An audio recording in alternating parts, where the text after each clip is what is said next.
Hey, speaking of innovators, Cuellar found out a really interesting way to make money while also being a congressman. How entrepreneurial. Super entrepreneurial. You know, he was the head of the Azerbaijan caucus. Azerbaijan? Yeah. Is he from Azerbaijan? Yeah. Is he? He's from Laredo, Texas. He's from Laredo, Texas? How far is that from Azerbaijan? Say Azerbaijan. I can't. I can't say it. I don't know what to tell you. Azerbaijan. It's next to Georgia. Can you not fair to pronounce? slow it down like that. Yeah.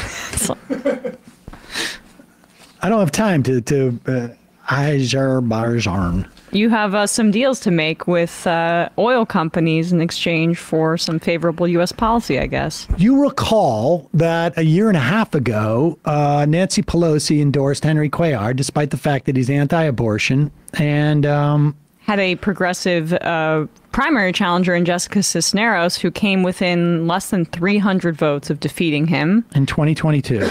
Even with all of the might of the DCCC on his side. Yeah. But she needed to protect him. We should say this is also a blue district. I mean, a Democrat's going to win. DOJ has charged him and his wife.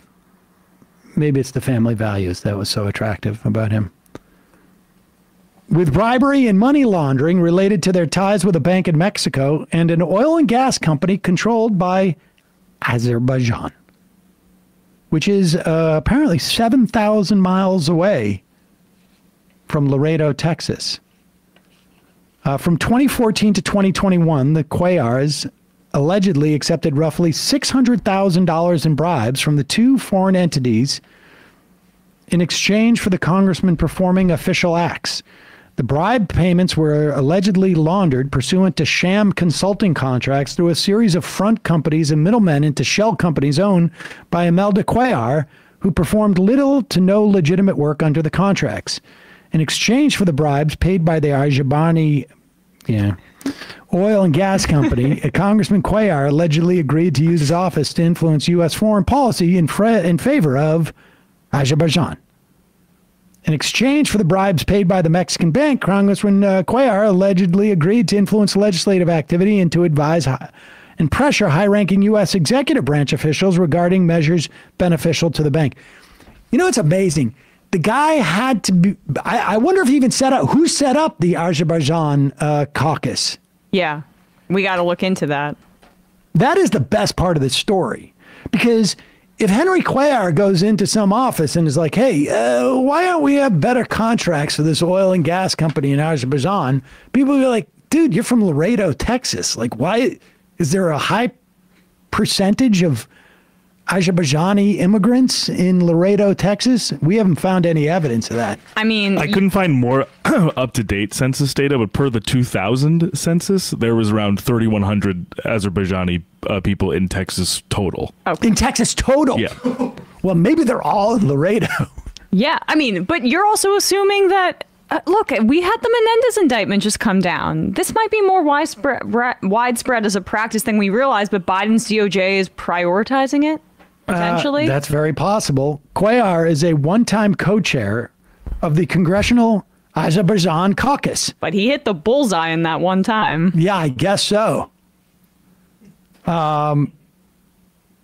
He promised to influence legislation related to Azerbaijan's conflict with neighboring Armenia, insert pro-Azerbaijan language into legislation and committee reports on security and economic aid programs, deliver a pro-Azerbaijan speech on the House floor, and consult with Azerbaijan officials about their efforts to lobby the U.S. government. I mean, isn't somebody go like, isn't it weird this guy from Laredo, Texas is so into Azerbaijan?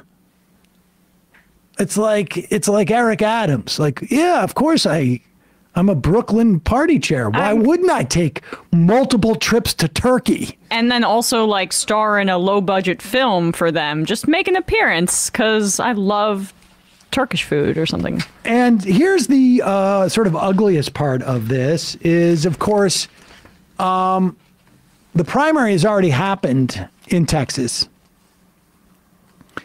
Neither the Republicans or the Democrats are incentivized to make a big deal of this.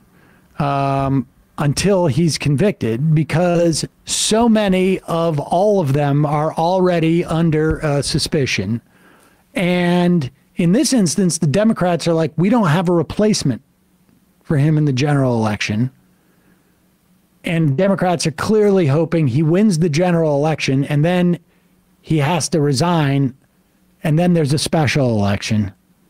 And Republicans are thinking, like, we don't want to set a precedent that you need to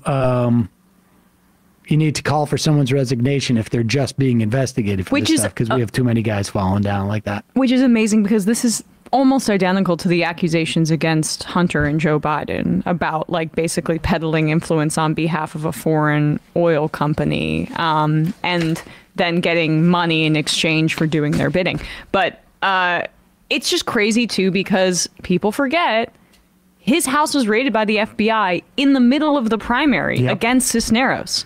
And at a time when he was looking very vulnerable, Pelosi backed him up. And then I guess it was Clyburn, right, who went down and did a fundraiser with him and showed face. And they were interviews with voters at the time that said that's what put it over the edge. Like, who else is on the Azerbaijan caucus? Do we know? We should look into that. But it's just like here we go. This was such a prime example of, you know, you could have cut bait with this clearly corrupt guy who the FBI was looking into at the time, but you backed your incumbent instead of a young progressive female challenger. Now he's no longer on that caucus, I guess. One time, I guess his contract ran out, so he didn't. I mean, I don't. Well, there's Cuellar. He's co-chair. There he is. Yeah. Oh. I mean, I wonder why any of them are on there. Now I'm suspicious of all of them. Wait. Oh, okay, never mind. I misread that. All right. One IM, which I think captures the nature of this program. Scott, 31-4. Sam really trying to get those YouTube views today, covering Social Security and IRS staffing. Don't worry. People will be covering it exactly as we do it just later on this evening. All joking aside, we actually do set, there are programs out there that we set the agenda for, and I'm happy about that. That's good. Yeah. The more I would encourage, those folks who watch the show, and you'll see it, I'll see it in various places, big shows, small shows, cover these stories. Yep. I mean, there's a reason why we do it. You really have a good word. We do it because they're important. And so we encourage you to take stories, take clips, whatever you want. We often will get emails. Can I borrow this clip, et cetera, et cetera? Unless you're using it for some purpose outside of YouTube, and it's some specific thing, like, put it in a movie. What? I've never denied anybody doing it in a movie, but we'd have to see what you let us know if you want permission. But by all means, the reason why I'm talking about the Social Security numbers, the reason why I'm talking about the IRS staffing is that there's a lot of people out there, shows even that have been doing this for a long time. They get it wrong. Right. So use these numbers, and by all means, learn, disseminate. And let us know. Much appreciated. Let us know if it would make things easier just for us to, like, share our production document or something like that. But I'm not going to do that. Oh, okay. Well, you can get those the sheets you have at the top of the show. Oh yeah, eventually I'm going to put these together. Actually, this is going to happen this year. It's definitely going to happen this year. Up until our 20th anniversary, the last 5 or 6, 7 years, I'm going to put these out. And I don't know if these would be helpful to people, but it'd be good to look back and just remember. Totally. See the form, folks. Oh.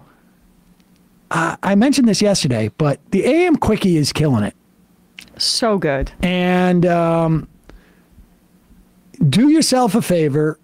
You want to get a quick roundup of the news that's going to happen that day, that we're going to cover in many instances, or that we maybe missed the day before, that we may miss that day. And you want it in a quick easy to read, 5 minutes in and out.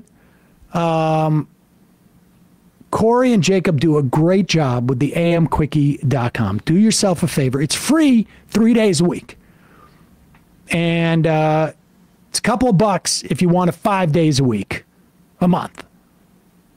And by all means, I encourage you to sign up, support it.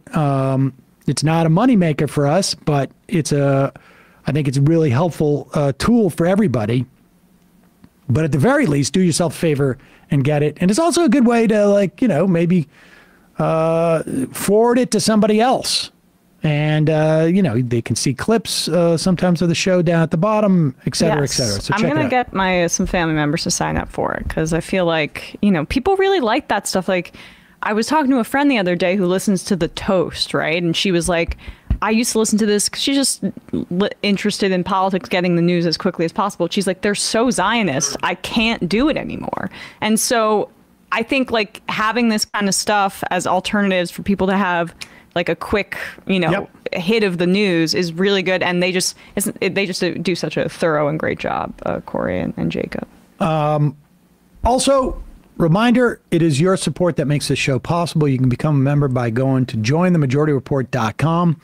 When you become a sustaining member of the Majority Report, you not only get the free show free of commercials, but you also get the fun half. And you can also I am the show. The app is free to everybody, but when you're a member, the app allows you to I am the show. You can get that at majorityapp.com. And you also, more importantly, you keep this show alive and thriving. JoinTheMajorityReport.com.